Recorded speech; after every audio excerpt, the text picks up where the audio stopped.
Olá gente, aqui é novamente o Vadim Kovalev trazendo mais um vídeo para vocês. E hoje eu vim encerrar finalmente a última lição de Mises no livro dele, As 6 Lições.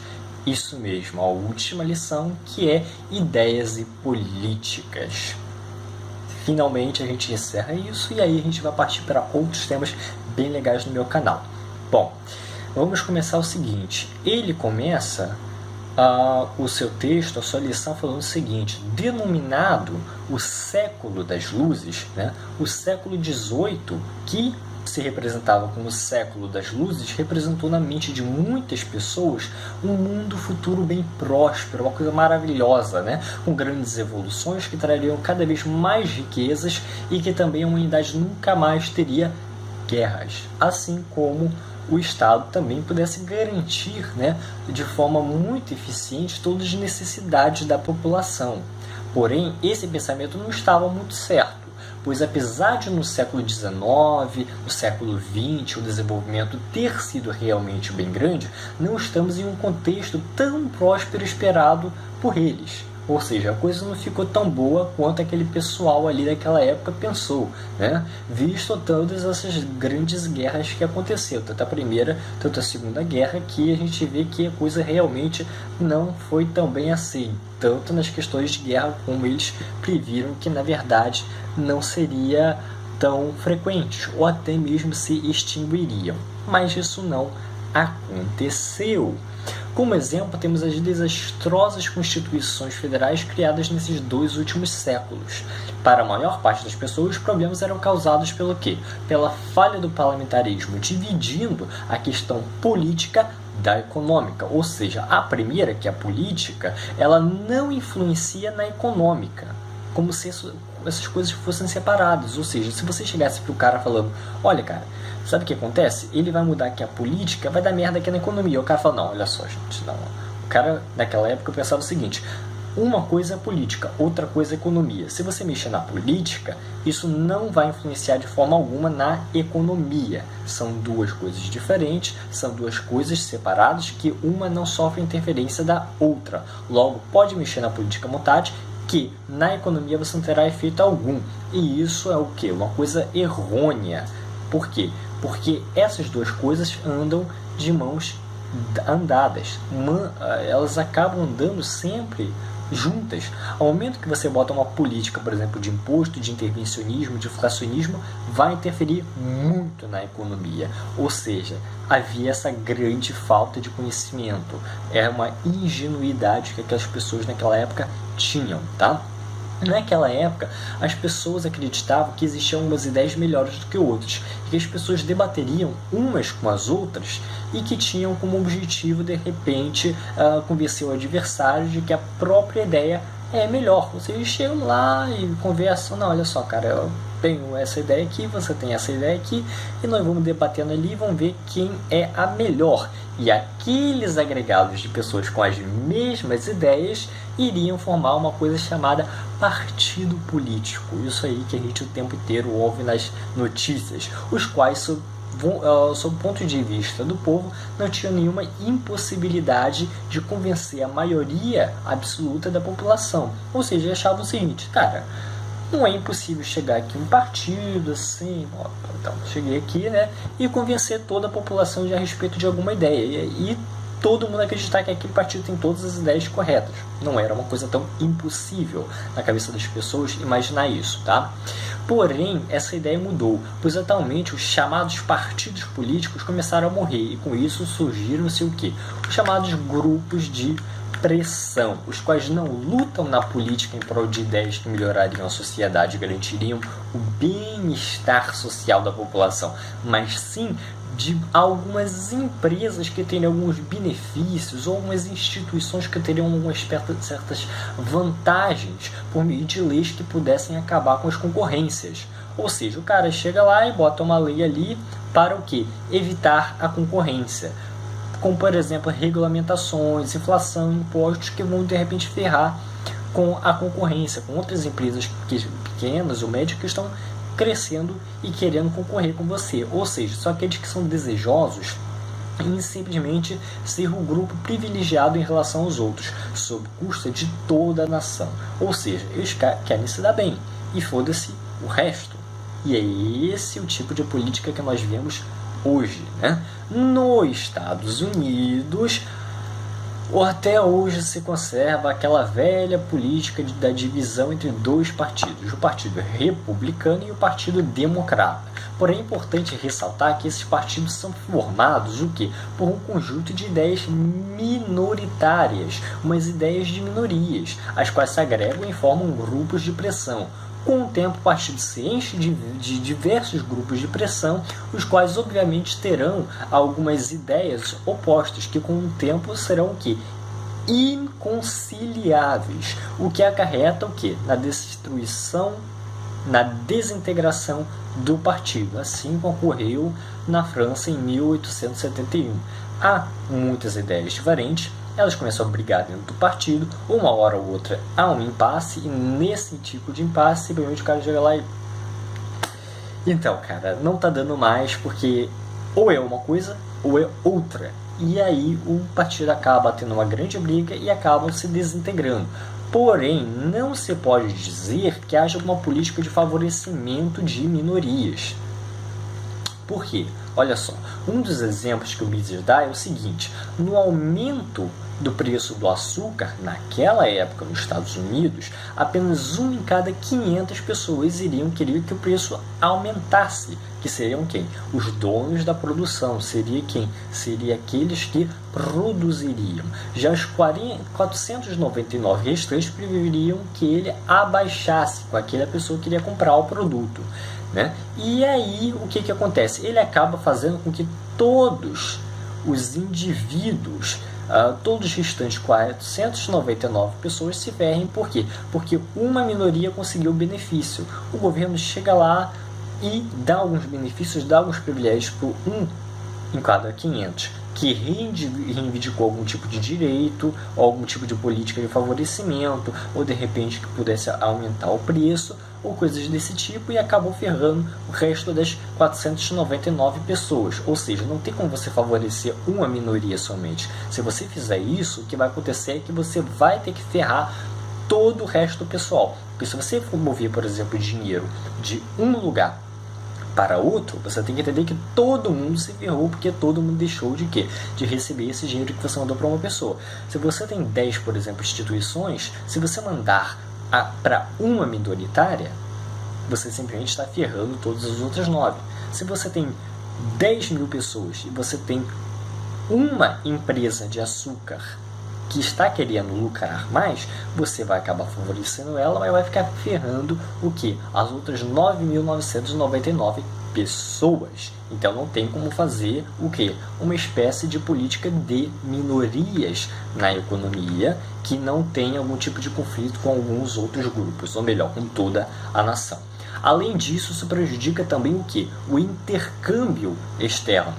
Por exemplo, com o controle de preços, o que acaba mudando não só o cenário interno do país, mas também o externo. Isso quer dizer o seguinte: se você altera uma coisa aqui dentro, você tem que entender que isso vai aumentar coisas que podem simplesmente destruir a economia fora do país. Se você faz o controle de preços aqui dentro, lá fora pode sair mais caro. Se você coloca uma política intervencionista aqui, isso vai refletir no quê? Em uma dificuldade de você conseguir alguma coisa em relação ao outro país. Ou pode, de repente, desestimular várias empresas a atuar no exterior, a fazer investimento estrangeiro. E é uma das coisas que podem prejudicar até mesmo a gente. Ou seja, as políticas do outro país acabam ferrando com a gente. Por quê? Porque desincentivam que as pessoas possam mandar uma espécie de capital para cá e aí de repente conseguir alguma coisa, tanto para eles quanto para nós. Hoje em dia a democracia que é criticada não é aquela que nós conhecemos, que é a favor da liberdade ou coisas do tipo, mas sim é aquela em que não se fala das liberdades sociais, né? mas sim dos intervencionismos, ou seja, os parlamentares, em vez de combaterem ideias fascistas, nazistas, ditatoriais, eles acabam se preocupando em criar mais um imposto, inflacionar a moedinha, inflacionar o realzinho, imprimir um dinheirinho mágico para entregar na mão dos empresários amiguinhos do governo, né? Controlar os preços das coisas para chegar e falar, gente, olha só o governo como é que é bonzinho, ele diminuiu o preço do leite em 10 centavos, vote em mim, né? E coisas que poderiam criar algum outro tipo de direito social que contradiz o que é a ética libertária, que eu ainda vou falar em outros vídeos, em que simplesmente o cara chega lá, cria um outro direito social, isso gera muitas outras despesas, mais impostos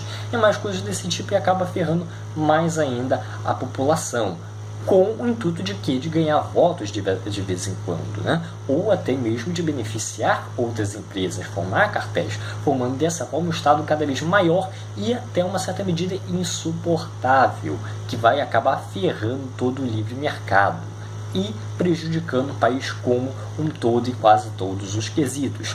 E também dentro do sistema democrático se esperava, né, que cada legislador represente o povo como um todo. Para essa perspectiva, abandonou-se após terem conseguido a liberdade que o povo clamava. Acabou-se a maior parte das ditaduras, acabou-se com aquela coisa que poderia acabar com a liberdade de expressão, a liberdade de imprensa, e o cara falou o seguinte, o que a gente mais pode fazer?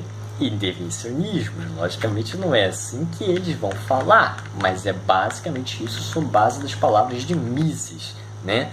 E ele cita como, por exemplo, controlar o preço do amendoim, ou seja, em vez do cara promover, de repente, uma liberdade de expressão, uma liberdade de imprensa, uma liberdade econômica, social, política, talvez, o cara chega lá e quer controlar o amendoim, né? E é isso que a gente vê até hoje na Câmara. Logicamente o Mises quis falar alguma coisa de uma forma mais engraçada, né? Ridicularizar a questão, né? Ou seja, você paga para um político não para representar você, a nação como um todo, mas sim para controlar uma porra de um preço de um amendoim que você tem alergia. E dessa forma os políticos não representam mais o povo, mas sim um pequeno grupo de pressão minoritário, algumas vezes restrito, que é uma só liberdade, uma pequena localidade ali daquele local do sertão do Paraná, que provoca o quê? Privilégios para si, sem se importar com o prejuízo dado aos outros.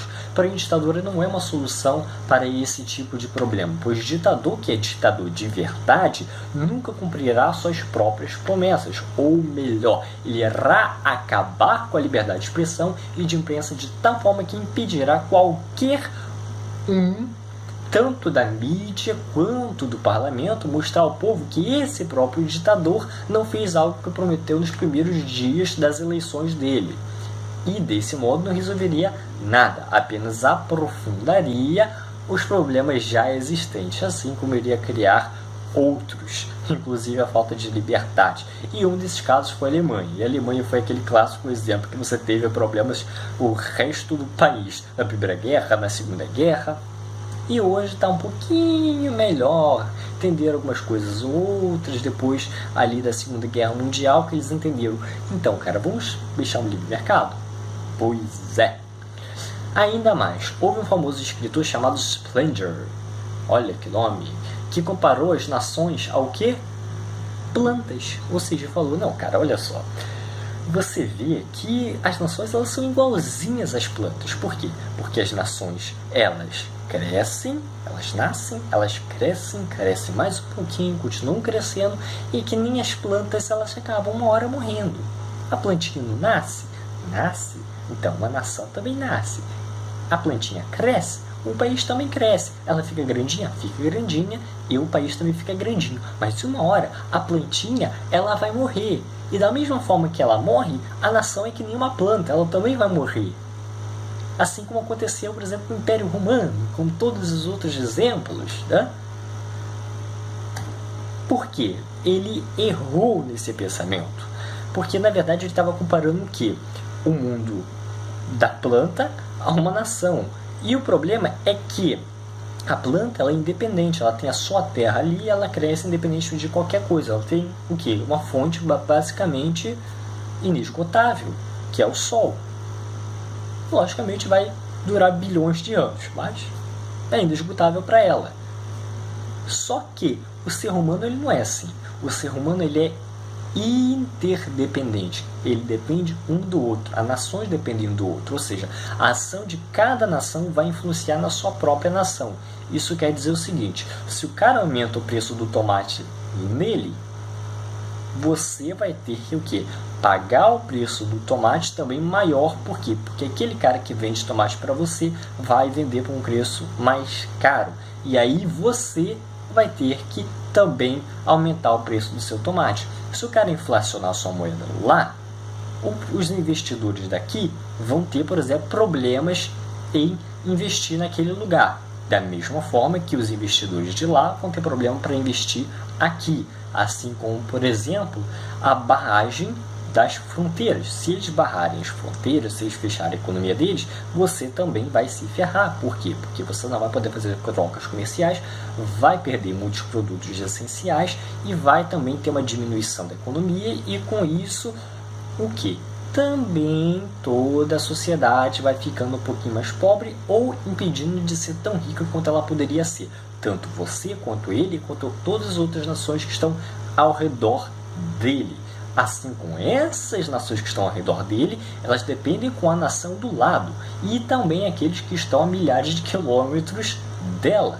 Logo, o que uma nação faz acaba se refletindo no mundo inteiro. Então nós não somos que nem plantas, porque a planta não depende que a outra planta aqui esteja viva. Ela não depende que a outra planta esteja viva, esteja pegando, fazendo a fotossíntese, não. Ela é sozinha. Já as nações, elas são interdependentes. E isso é uma coisa que o Splendor não conseguiu entender. Ele, assim como um historiador chamado Toynbee, assegura que a nossa civilização está velha, o que significaria que está prestes a ser destruída, seguindo o mesmo pensamento errôneo do Splendor. E um outro exemplo clássico é a destruição do Império Romano, que eu já tinha falado também nas outras lições, falando todo aquele inflacionismo. Tá bom? Até o século II d.C., o Império tinha alcançado o maior avanço civilizatório que houve na história, até pelo menos o século XVIII. E com o tempo, com medidas intervencionistas, intensificaram-se, né? Porém, não foi um excessivo controle de preço, pois ele não abaixava o valor máximo do preço do produto abaixo do preço da produção. Ou seja, o preço que eles abaixavam, o controle de preços que eles faziam não era uma coisa absurda que nem a gente tem hoje. Não, eles faziam, só que eles faziam não tanto quanto poderia ser feito e não tanto quanto iria ser suficiente para acabar com aquela mercadoria. Por quê? Porque elas limitavam o preço, mas esse limite de preço não era maior do que aquilo que aquele produto realmente custava para ser produzido. Por isso, a razão principal não foi o controle de preços, mas sim a inflação. Porém, devemos ter em mente que ela era provocada por meio da mistura de prata com outras ligas, como eu já tinha explicado nas outras lições. E vai lá ver as outras lições, a primeira, a segunda, a terceira, a quarta e a quinta, para você ter uma melhor ideia, tá?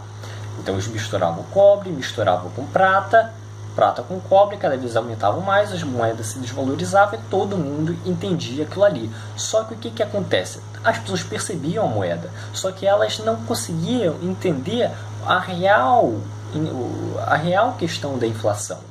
Lembrando que a inflação naquela época era uma inflação primitiva, eles não tinham controle que nem hoje. Hoje a gente consegue inflacionar a moeda 1 bilhão de vezes em um dia. É só pegar e imprimir dinheiro, isso é mole.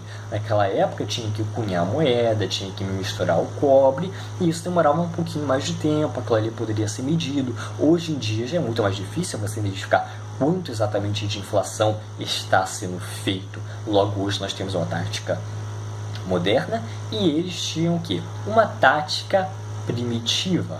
Logo, aquilo ali podia ser mais visualizado. E eles não discutiam muito bem aquela questão. Eles não tinham intelectuais, professores que falavam, olha, isso aqui é inflação, isso aqui gera isso aqui gera aquilo, como nós temos hoje em dia.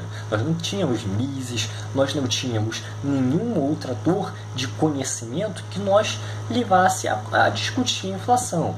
Só que, diferentemente do jeito que nós temos hoje, onde os intelectuais eles simplesmente fazem isso, por quê? Porque eles têm noção daquilo, eles leram, por exemplo, Keynes, eles leram Karl Marx, eles leram Mises, e por isso eles decidiram que sobre inflação uma coisa ou outra. Naquela época não havia isso. Eles faziam por fazer, porque eles acham, realmente isso aqui deve ser melhor, né? Eu acho, vamos fazer isso aí. Mas eles não tinham uma ideologia, uma ideia, uma doutrina por trás disso. Ou seja, eles tinham uma certa ingenuidade a respeito disso. E na sociedade não havia também uma discussão a respeito disso. Não havia um cara que chegasse lá, cara, vamos discutir a inflação aqui na sociedade, vamos chegar aqui na Ágora, vamos chegar aqui, vamos discutir como é que isso aqui é ruim. Não teve. E toda essa luta esquerdista para aumentar a inflação e outros intervencionismos foi promovida pela elite, gente. Não é aquele proletariado, né? O proletariado nunca foi promovido, nunca foi liderado por verdadeiros proletários. Sempre foi liderado por quê? Pela elite. E Karl Marx é o maior exemplo, pois ele é filho de um advogado que nunca teve que pagar para fazer a faculdade, diferente de mim, que estou esperando a droga do meu resultado do SISU sair hoje. Ai, meu Deus do céu, né? Então ele nunca teve que fazer isso. E após isso ele ficou sendo financiado a vida inteira pelo Friedrich Engels. Por quê? Porque ele era um industrial rico que hoje seria considerado o quê? Um burguês explorador, capitalista, imperialista, fascista. Mas eles falavam, não, olha, esse cara aqui é de esquerda, então não podemos. Isso é o que acontece até hoje. E finalmente Mises termina a lição dizendo que a sociedade deve eliminar as ideias errôneas, como os intervencionismos, inflacionismos, controles de preços, regulamentações, e por ideias certas, como o livre mercado, o qual durante um certo tempo nem se podia falar. Naquela época não podia se falar do livre mercado. O cara vai falar, o quê? Livre mercado, mano? Vai catar coquinho. Hã? Porém, após alguns anos, felizmente, o quê? Havia centros americanos simplesmente especializados nessa questão, falando, cara, livre mercado, centro do Instituto Liberal dos Estados Unidos, isso acabou se espalhando para todo lugar, e isso é uma discussão que nós devemos levar mais em conta, devemos espalhar para o máximo número de pessoas, para que, o quê?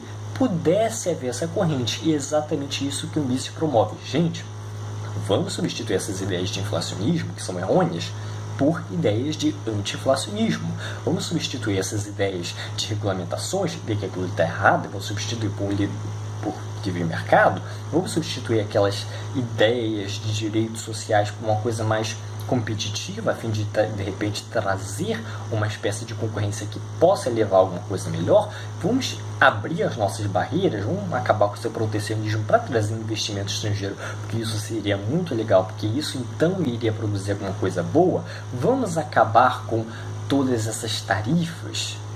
Vamos, porque, diferentemente daquilo que algumas pessoas acham, que pode arrecadar alguns fundos para o governo, isso acaba desincentivando o quê? Tanto o investimento estrangeiro quanto as pessoas investirem aqui dentro do país. Porque, imagina, um empresário vai chegar, vai falar, tem que passar pelas barreiras, tem que pagar esse imposto, tem que pagar aquele imposto, tem que pagar seguro disso, seguro daquilo, e o cara vai se desincentivar. Então vamos trocando essas ideias por ideias melhores. E dessa forma, gente, da mesma forma que o Mises disse isso, né? Da mesma forma que ele previu, eu também estou fazendo esse vídeo para promover essas ideias certas que ele quer. Por isso, faça parte desse círculo ao momento que você se inscreve no meu canal, ative as notificações, compartilhe para o máximo número de pessoas, incentivando exatamente aquilo que o Mises tinha dito no final. Compartilhe esse canal, compartilhe esse vídeo, comente aqui embaixo o que você achou. Dê like caso você tenha gostado, fala, essa ideia tá certa, ou essa ideia tá errada. Mas a gente vai se ver. E se espere pelos novos conteúdos, porque tem muita coisa legal ainda que no meu canal vai sair. E tchau, tchau!